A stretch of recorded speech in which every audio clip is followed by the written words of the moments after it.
আসসালামু আলাইকুম, welcome back to my channel. কেমন আছেন সবাই?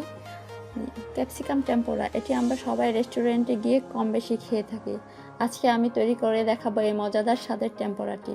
তো এটি তৈরিতে আমি যা যা নিয়েছি, আমি নিয়েছি এখানে একটি ক্যাপসিকাম, 1 কাপ বেসন, কর্নফ্লাওয়ার, স্বাদমতো লবণ, আধা চা চামচ রসুন পেস্ট, একটি ডিমের, আরও নিয়েছি ব্রেড ক্রাম্ব। প্রথমে আমি বেসনের মধ্যে 2 টেবিল চামচ কর্নফ্লাওয়ার দিব,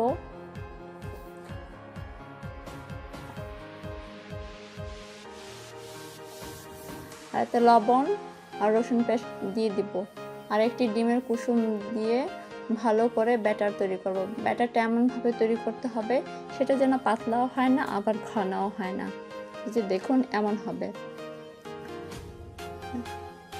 ক্যাপসিকামটাকে আমি এভাবে গোল গোল করে কেটে নিয়েছি, এতে সামান্য পরিমাণ লবণ দিয়ে আমি 20 মিনিটের জন্য ম্যারিনেট করে রেখেছি।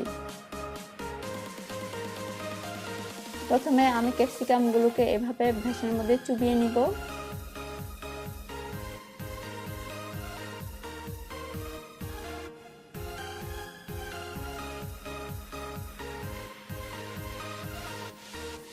এরপর ব্রেড ক্রাম্বে ভালো করে গড়িয়ে নিব, উল্টে পাল্টে একদম চারপাশে ভালো করে গড়িয়ে নিতে হবে। সবগুলো ক্যাপসিকামকে এভাবে প্রথমে বেসনের মধ্যে চুবিয়ে নিতে হবে, তারপর ব্রেড ক্রাম্বে এভাবে গড়িয়ে নিতে হবে।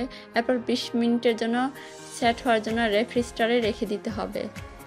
আমি 20 মিনিটের জন্য এগুলোকে ফ্রিজে রেখেছি। আমার তেল গরম হয়েছে, তেলটাকে আমি খুব ভালো করে গরম করেছি। যখন আমি ক্যাপসিকামটা দেব তখন চুলার আঁচটা আমি মিডিয়াম করে দিব। এরপর 5-6 মিনিট করে মিডিয়াম আঁচে আমি ভেজে নিব।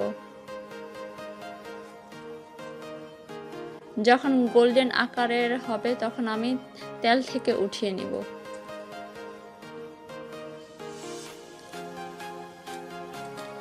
এভাবে আমি সবগুলোকে ভেজে নেব। আমি কয়েকটা করে করে এভাবে ভেজে নিয়েছি, একই সাথে কয়েকটা করে দিয়ে দিয়েছি।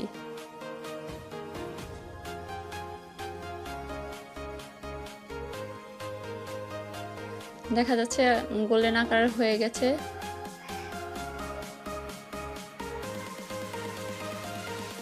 মজাদার রেস্টুরেন্টের স্বাদের এই টেম্পোরাটি অবশ্যই আপনারা বাসায় তৈরি করবেন। এটি অনেক ক্রিস্পি হয়েছে।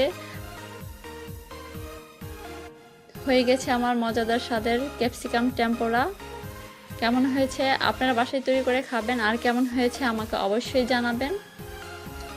আর সবাই আমার চ্যানেলটি সাবস্ক্রাইব করবেন, তাহলে আমি নতুন নতুন রেসিপি নিয়ে আপনাদের পাশে থাকতে পারবো সব সময়।